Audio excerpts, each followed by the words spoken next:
Hola, ¿cómo están? Espero estén bien. Mi nombre es Franco Peverelli, yo soy médico internista y especialista en diabetes, docente de la Clínica Médica 3. El tema que vamos a ver para la prueba de residencia es cetoacidosis diabética y les voy a contar un paciente que tuvimos hace poco en la emergencia del hospital. Pasa esto.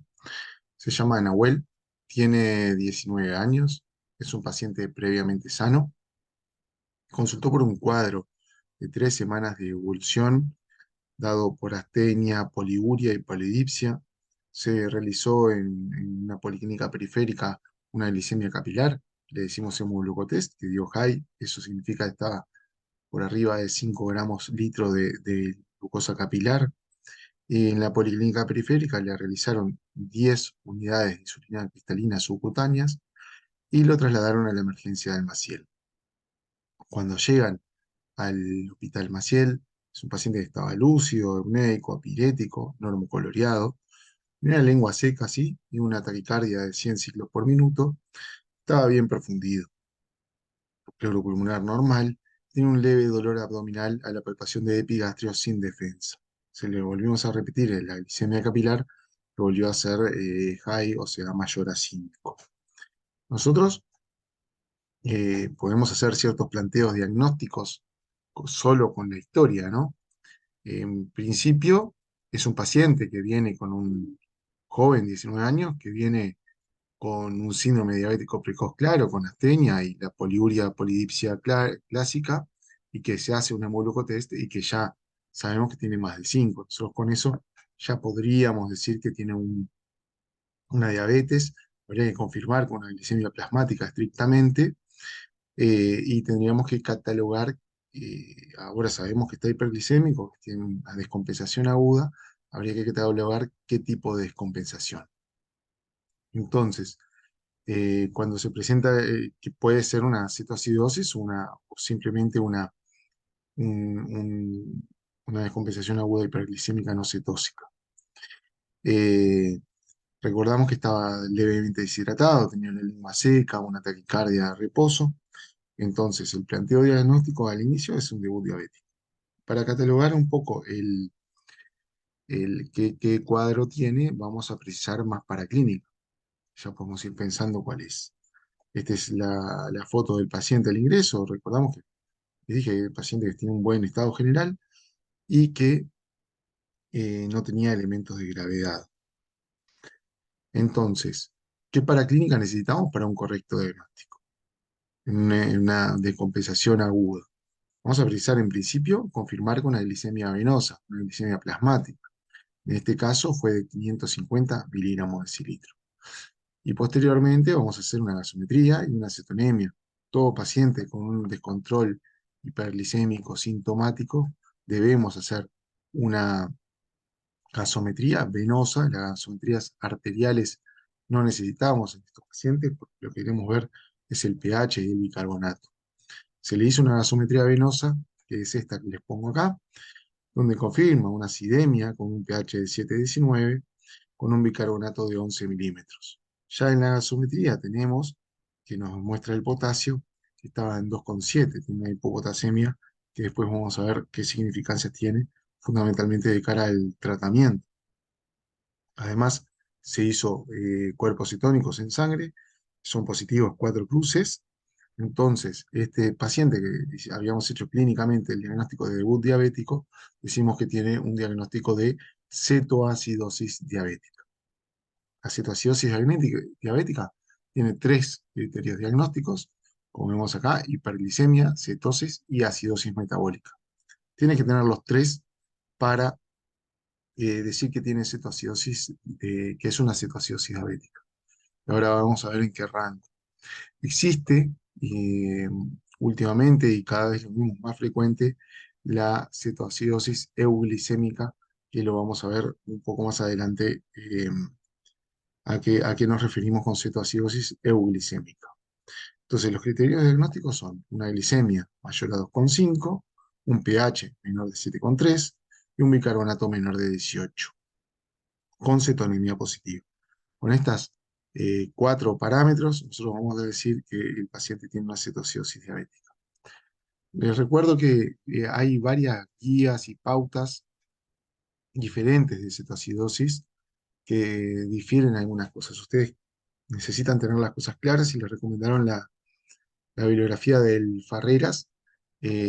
Por lo tanto, nos basamos para esta charla en eso, ¿sí? De todas formas, los criterios diagnósticos son iguales en todas las guías, cambia un poco, el- sobre todo a la hora de las pautas de tratamiento, de insulinoterapia y de sueroterapia. ¿Por qué es importante esto? Porque gracias al conocimiento de esta enfermedad y a la realización de estas guías, y que las aprendemos y sabemos manejar mejor la enfermedad, es que a pesar de que los casos de cetoacidosis vienen francamente en aumento en los últimos 10 años, la mortalidad va en descenso. Quiere decir que estamos bajando la mortalidad. Y eso es gracias a la aplicación de esta pauta, porque realmente esto está escrito y tenemos los mismos eh, capacidad de tratamiento que teníamos acá en el 2006, 2008, y hoy en día hacemos realmente lo mismo, pero con mucho menos mortalidad. Eso es gracias a la adherencia de las pautas. ¿Cómo vamos a clasificar la severidad de nuestro paciente? Nosotros dijimos que nuestro paciente se veía como un paciente no grave, lo vieron en la foto.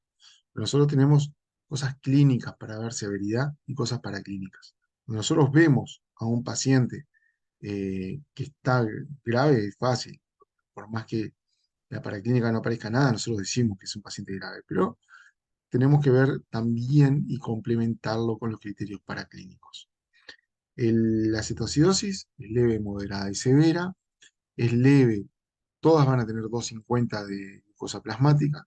La diferencia la vamos a tener en el estado de conciencia y en la magnitud de la acidosis metabólica. Entonces la leve es un paciente que está de alerta y que tiene un pH entre 7,25 y 7,30 y un bicarbonato entre 15 y 18. La moderada, el paciente está alerta, pero también puede estar somnoliento y ya tiene una acidosis un poquito más profunda, una acidemia con 7 a 7,25 y una acidosis ¿cómo es? Con un bicarbonato descendido entre 10 y 15.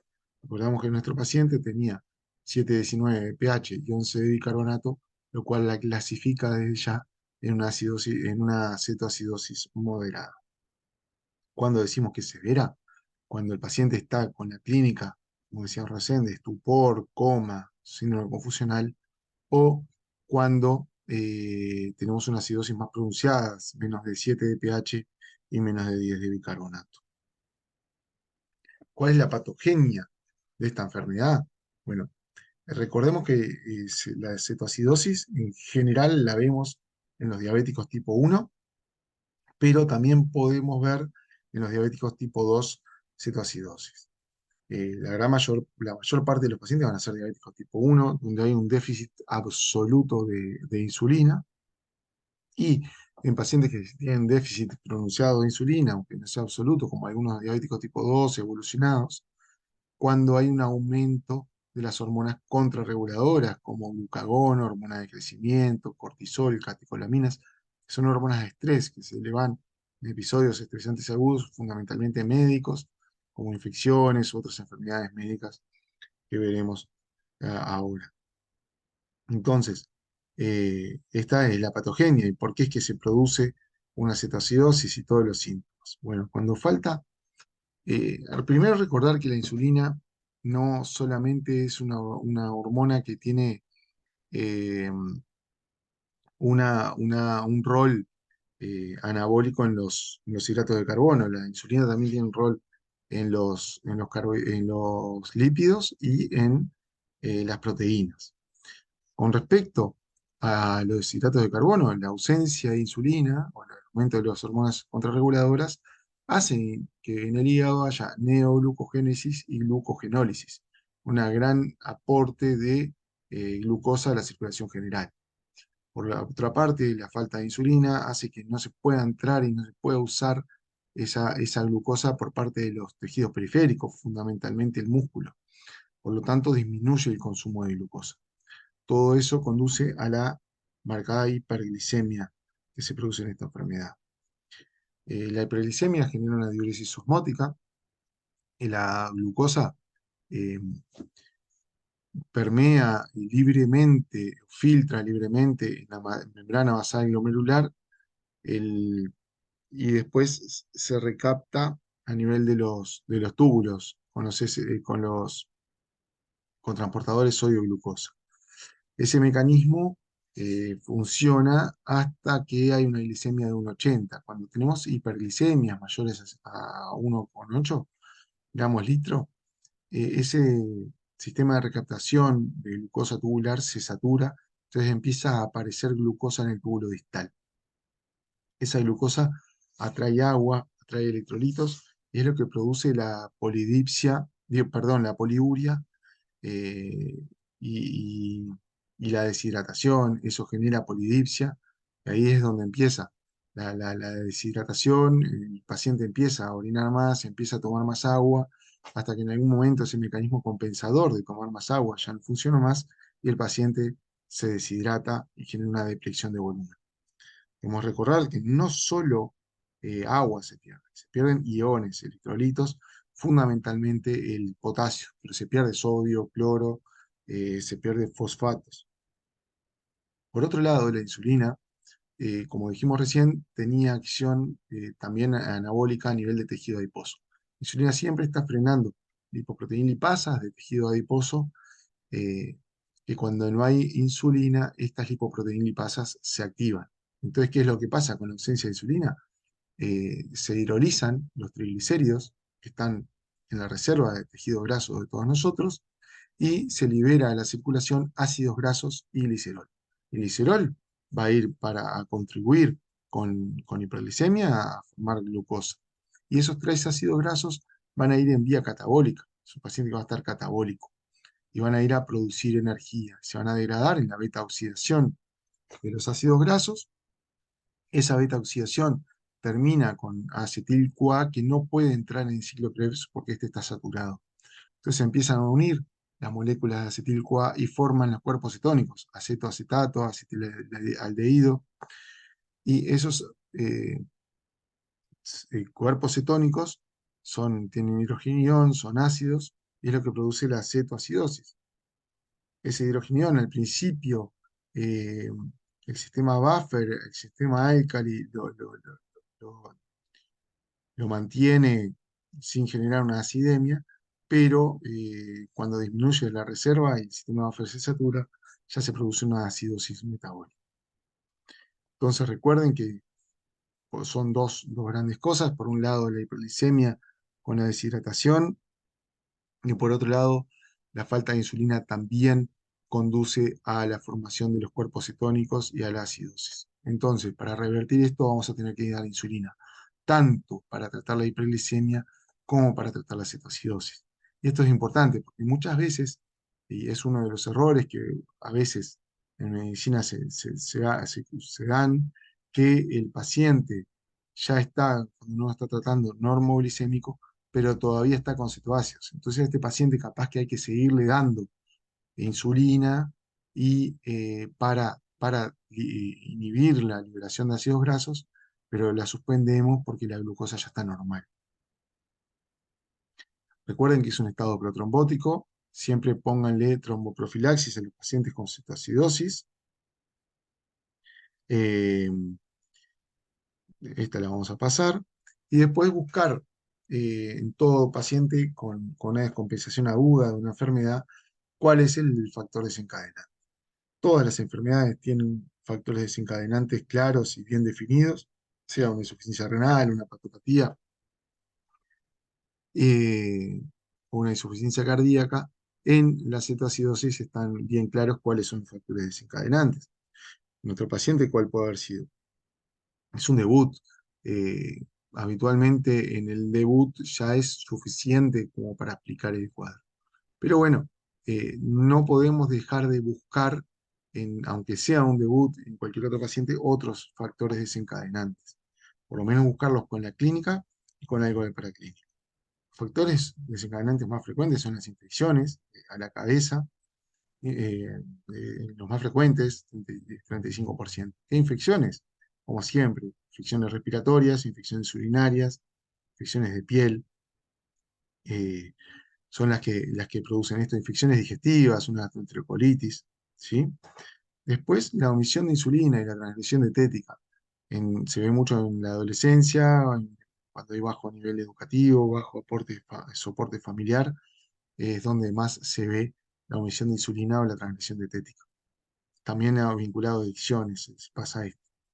Lamentablemente es una gran causa de desencadenar cetoacidosis esta patología. El debut de la diabetes como nuestro paciente, 19%, enfermedades médicas como ACV, enfermedad trombólica venosa, enfermedades respiratorias. La enfermedad coronaria también aumenta mucho el estrés en el cuerpo, la liberación de catecolaminas, por lo cual puede desencadenar una cetoacidosis. Y después, bueno, fármacos, todos sabemos que los corticoides pueden subir la glicemia y pueden desencadenar, llegar al extremo de desencadenar una cetoacidosis. A veces fármacos que usamos intrahospitalarios, como los adrenérgicos, catecholinérgicos, y el abuso de alcohol y cocaína. Y bueno, puede tampoco existir la causa de descompensación, pero la tenemos que buscar siempre. Lo mismo. Les dije eh, que hay también un cuadro clínico que se llama cetoacidosis euglicémica. Uno de los desencadenantes de esas pueden ser los inhibidores de la SGLT2, las glifosinas, empaglifosina, canaglifosina y dapaglifosina, que se utilizan en la insuficiencia cardíaca y en la diabetes. Este, estos fármacos, este grupo farmacológico, se idearon para la diabetes 2, pero también los están usando en diabetes 1 porque tienen un off-label, se usa acá en Uruguay, no se usa para diabetes 1, pero en otros países sí. Esto es porque tiene un mecanismo independiente de la insulina y el paciente pierde glucosa, con lo cual mejora el control metabólico. Pero ¿qué pasa? Estos fármacos hacen que se pierda glucosa, el paciente baja la glicemia y el paciente se empieza a dar menos insulina, o nosotros le damos menos insulina. ¿Y esto qué pasa? Recuerden, la insulina no solo se necesitaba para bajar la glucosa, sino también se necesitaba para disminuir la producción de cuerpos cetónicos. Entonces, a veces con niveles más bajos de glucosa podemos tener una cetoacidosis vinculada a estos fármacos. Y estos fármacos también se han demostrado con un aumento de cetoacidosis en pacientes diabéticos tipo 1. Ojo, son un excelente fármaco, nos ayudan muchísimo en insuficiencia cardíaca y en diabetes 2. ¿Ah? Esto es lo que le decía, utilización en diabetes 2, pero también en diabetes 1, riesgo mayor en diabetes 1. Se ven cetoacidosis sin otros desencadenantes clásicos cuando están estos fármacos. Pueden presentarse como cetoacidosis euglicémica y el mecanismo de acción aún no explicado del todo, pero como le decíamos, en la neuglicemia el paciente se empieza a dar menos insulina y llega a la cetoacidosis. La cetoacidosis euglicémica entonces se define como acidosis metabólica, cetonemia, cetonuria y glicemia menor a 250. Todo esto en un paciente con diabetes conocida, ¿sí? Y las causas de cetoacidosis euglicémica pueden ser un tratamiento parcial en domicilio o el uso de inhibidores de SGLT2. Esto del tratamiento parcial, que es que el paciente puede sentirse mal, puede estar entrando en cetoacidosis y se aumenta un poquito la insulina rápida, la insulina regular o las ultra rápidas, y llega eh, acidótico, llega polimnéico, capaz que con compromiso de conciencia, deshidratado, pero con glicemias capaz menores a 2,5. Entonces, esos pacientes parcialmente tratados en domicilio pueden no cumplir los criterios totales de cetoacidosis y entonces le decimos cetoacidosis euglicémica. La clínica, ya aplicamos la polidipsia poliuria, que es el síndrome diabético precoz, que es lo clásico. Se presentan también con dolor abdominal esto es producido por la acidosis. Respecto a esto, es importantísimo no, no despreciar el dolor abdominal de estos pacientes. En general se presentan con dolor abdominal. Nuestro paciente de recién estaba en buen estado general, en una cetoacidosis moderada y tenía dolor abdominal. Saber que puede ser por la cetoacidosis, pero nunca eh, menospreciar la posibilidad de que el paciente tenga un cuadro quirúrgico abdominal. Siempre tienen dolor en mi abdomen superior, se pueden acompañar de pancreatitis, son pacientes que a veces tienen hipertrigliceridemia o son obesos y pueden tener mayor frecuencia de litiasis vesicular. Entonces, hay que tenerlo en cuenta. En el caso de tener acidosis leve, capaz que el dolor abdominal no es por la acidosis. El dolor abdominal empieza cuando hay acidosis moderada a severa. ¿Ah? O si el paciente viene mejorando y persiste con dolor abdominal, también ahí deberemos plantear cuál es la causa y hablar con el cirujano reciente de cirugía o hacer un estudio de imagen, ¿no? Compromiso de conciencia se produce por la hiperosmolaridad, aunque también puede ser por la acidosis, ¿sí? Después la deshidratación, como ya vimos, son pacientes que viven con deshidratación severa en general. La respiración de Kussmaul es secundaria a la acidosis, esa clásica respiración, una polipnea profunda, y tienen el aliento cetónico.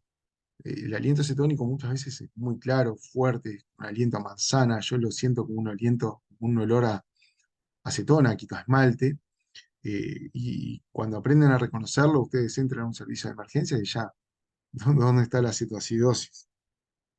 ¿No? Eh, Esa es la clínica, no les vamos ahora a detener mucho más en eso. ¿Y cuál es la paraclínica que precisamos para atender a un paciente con cetoacidosis? No es mucha realmente eh, por la cetoacidosis. Podemos tener, sí, que ver la causa de descompensación. Por la propia cetoacidosis es fundamental el ionograma, que viene con lo que decía del potasio. Este paciente, nuestro paciente Nahuel, un potasio de 3,1, una hipopotasemia. Eh, y nosotros ahora este potasio, que en la gasometría venosa era de 2,7, en la sangre plasmática fue 3,1, puede variar un poquito las gasometrías venosas para ver iones, no es lo ideal, pero nos orientan. Esto es más certero. De todas formas, era bajo y nosotros inmediatamente suspendimos la infusión de insulina y empezamos a corregir el potasio, como vamos a ver en las próximas diapos de tratamiento. Un sodio normal, es fundamental el sodio y la función renal, la ASO, tenemos que calcular la osmolaridad en estos pacientes. Si bien estamos lejos del otro espectro de descompensaciones agudas, que es el estado hiperosmolar no cetóxico, en cetoacidosis también calculamos la osmolaridad. Sobre todo en cetoacidosis en diabetes tipo 2, muchas veces pueden estar en el medio entre el estado hiperosmolar y la cetoacidosis, y hay formas intermedias.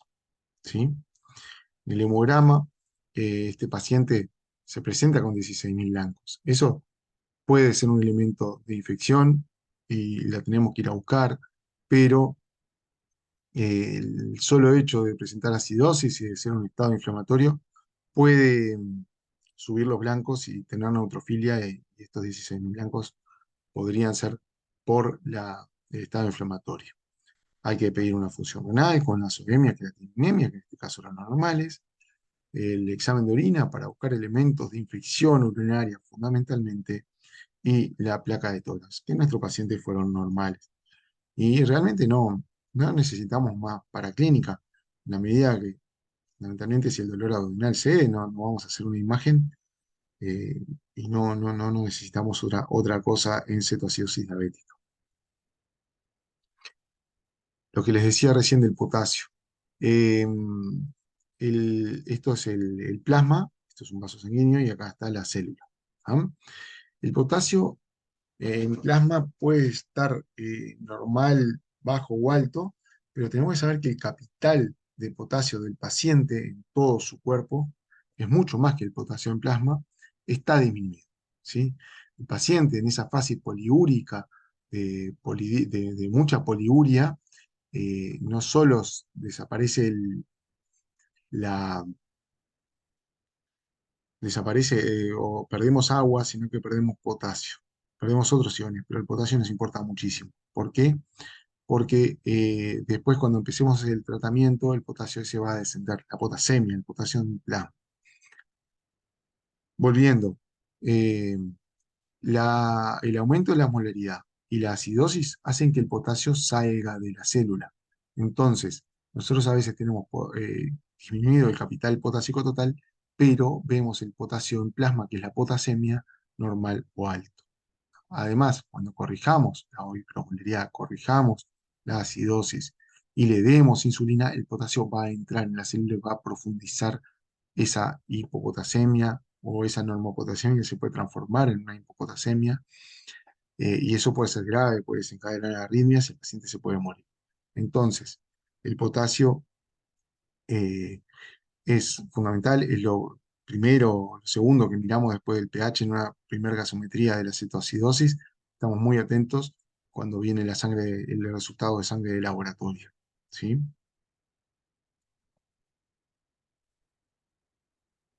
Acá. La osmolaridad la tenemos que calcular, la podemos medir por osmómetro y ver el gap osmolar que puede ser aumentado por los cuerpos cetónicos.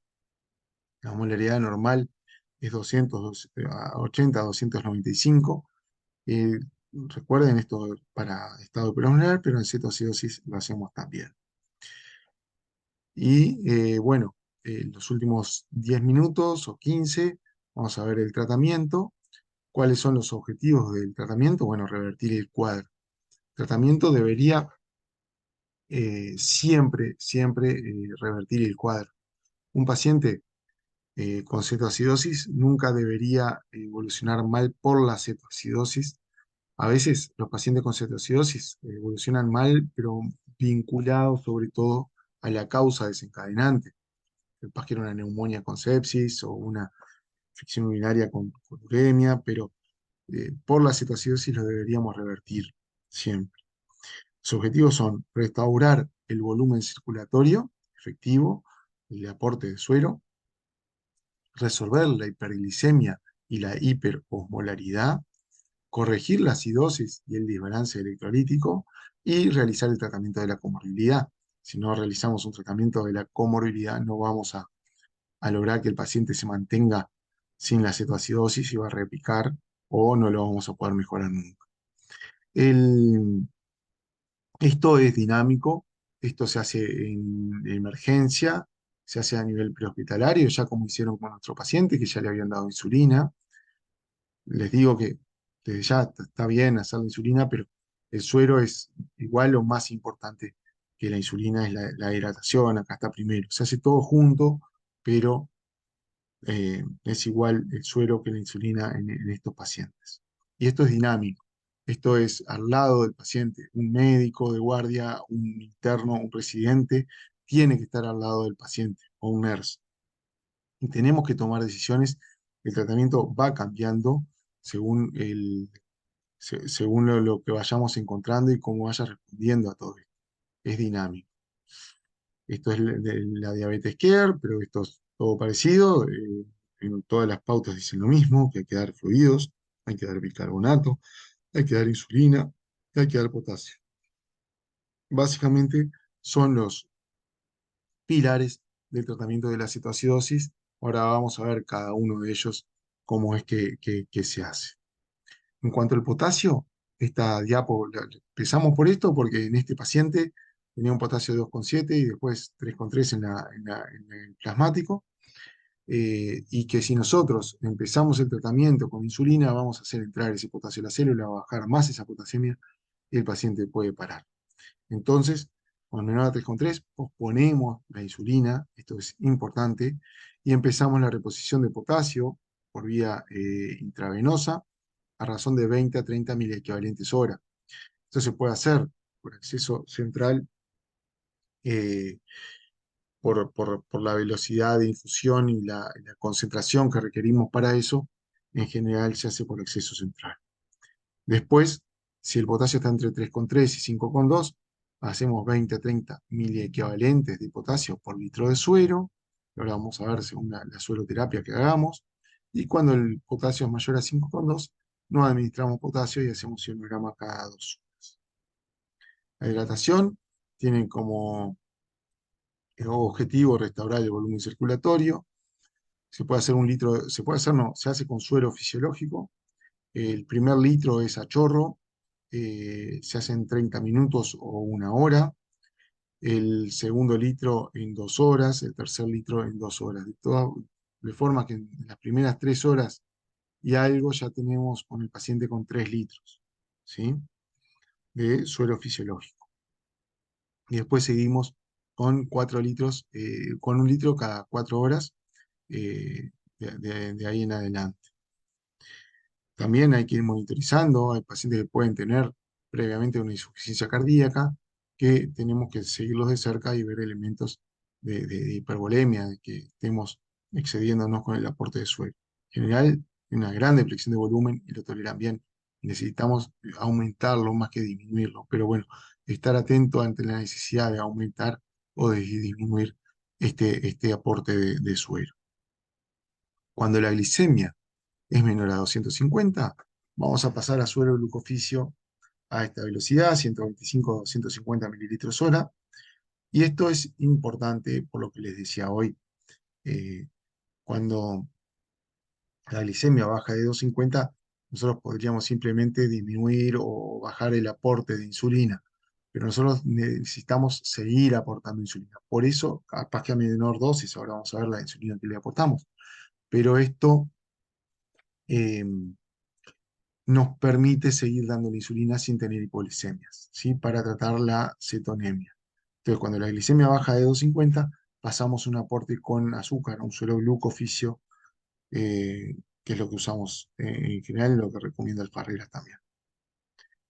El bicarbonato no se hace en todos pacientes con cetoacidosis. La terapia con bicarbonato tiene o puede tener efectos adversos, fundamentalmente eh, efectos a nivel del sistema nervioso central. ¿Ah? Pero en acidosis severa sí hay que hacerlo. Recuerden que acidosis severa también tiene efectos adversos. Entonces se hace con pH menor a 6,9, es cuando está indicado el bicarbonato. Son pacientes que toleran bastante volumen, se puede hacer bicarbonato un sexto molar, no precisamos 1 molar. ¿Sí? Se hacen 500 centímetros cúbicos en 2 horas y se puede repetir si persiste con acidosis, con acidemia con un pH menor a 7. Esto es intravenoso, ¿no? La insulina, ¿qué insulina usamos? Usamos insulina cristalina, insulina regular, que es lo que dicen, se llama en realidad el nombre. eh, Se hace por vía intravenosa, y se hace con una bomba de infusión continua, con un bolo inicial de 0,1 unidad kilo. Esto varían algunas pautas porque hay trabajos que han comprobado la eficacia de la insulina con y sin bolos, y eso es discutido.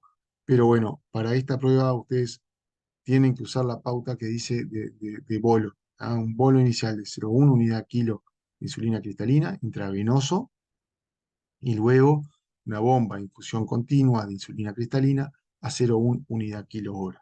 ¿Y cómo preparamos esta bomba? Eh, Esto es lo mismo, que la insulina reduce la glicemia y suprime la cetogénesis. La bomba de insulina la vemos acá atrás. Esta bomba de insulina, esta es la bomba, que no es de insulina, es una bomba de infusión continua. Y acá vemos la preparación del suero. El suero, usamos un sachet de 100 centímetros cúbicos de suero, le ponemos 100 unidades de insulina cristalina, entonces nos queda 1 unidad de insulina cristalina por mililitro de suero. Ah, es esto que vemos, 1 unidad por mililitro de suero. Entonces, si el paciente pesa 60 kilos, empezamos con 6 mililitros por hora. Si el paciente, este paciente en realidad pesaba 70 kilos, empezamos con 7 mililitros hora la velocidad de infusión de la bomba. Y cuando la glicemia baja a 250, como vemos ahora, bajamos la bomba a 0,05 unidades kilo hora, que son en esta bomba, vamos a decirle a la enfermera que la pase a 3 mililitros hora. Esto es importante que lo sepan porque Después, en el momento, no hay tiempo para ponerse a hacer cuentas, a pensarlo, y es algo bastante sencillo. Una cosa, un tema clave en cetoacidosis es la confección de un diagrama de flujo de valores o de valores de laboratorio, pero clínicos también, como este que tenemos nosotros, y permite una mejor visualización y la evaluación y nos permite ver cómo fue evolucionando. Sobre todo nos sirven los cambios de guardia para ver qué es lo que pasó y qué se hizo. En esto está bueno ver la película y no solo la foto del momento y cómo está, sino cómo llegó hasta este momento y todo lo que se hizo. Por ejemplo, este paciente que había llegado, por lo que vemos acá, a las 14:10, siempre se mantuvo lúcido, llegó con un glucose high, rápidamente bajó la glicemia, el potasio estaba en 2,7, subió 3,1 y vemos que acá le subieron la, me empezaron la bomba. Ustedes vieron que hasta que el potasio no estaba en 3,3, no empezó la bomba de insulina cristalina, ¿sí?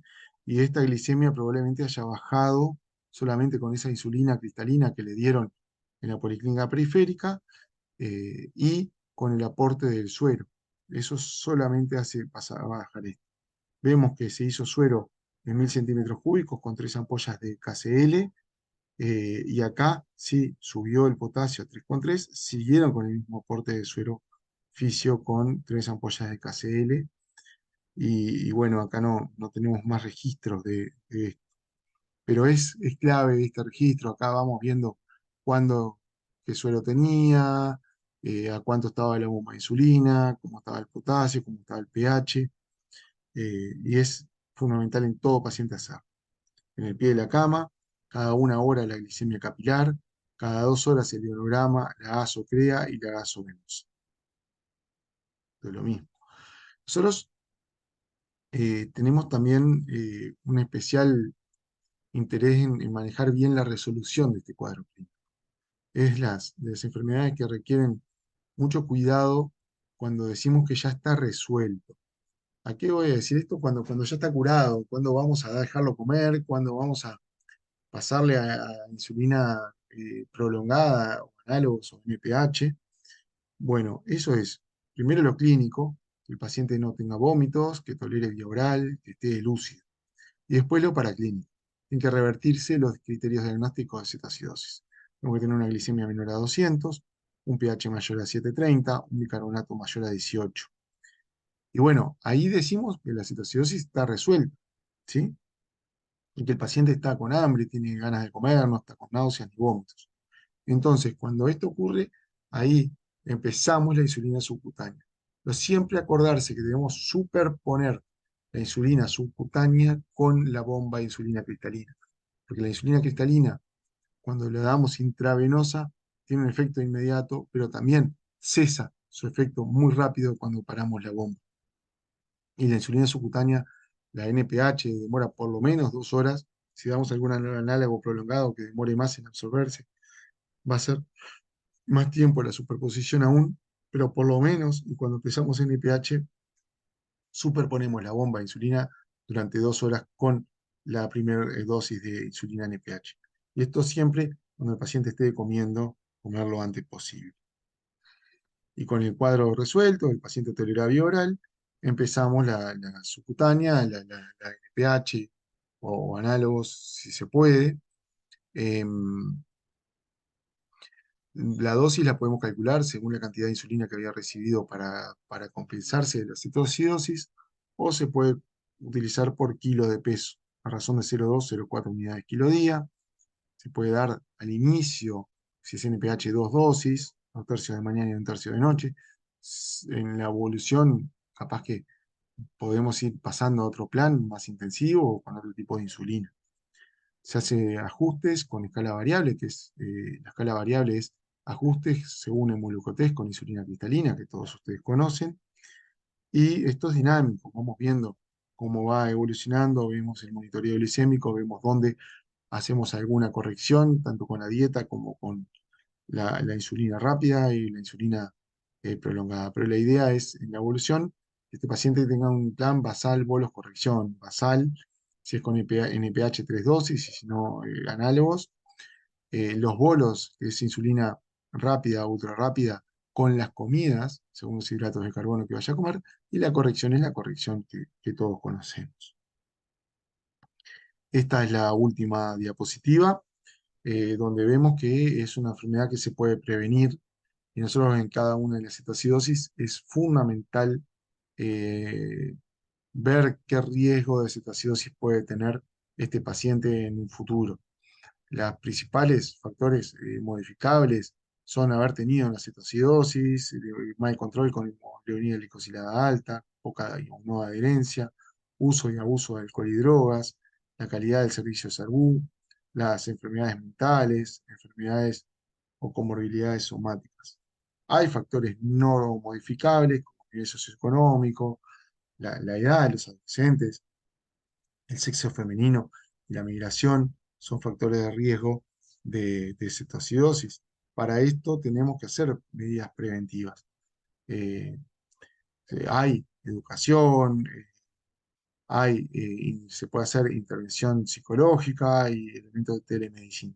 Pero hay que estar arriba de estos pacientes para evitar que vuelvan con otra cetoacidosis. Bueno, gracias. Espero que ayude. Nos veremos en la residencia. Saludos.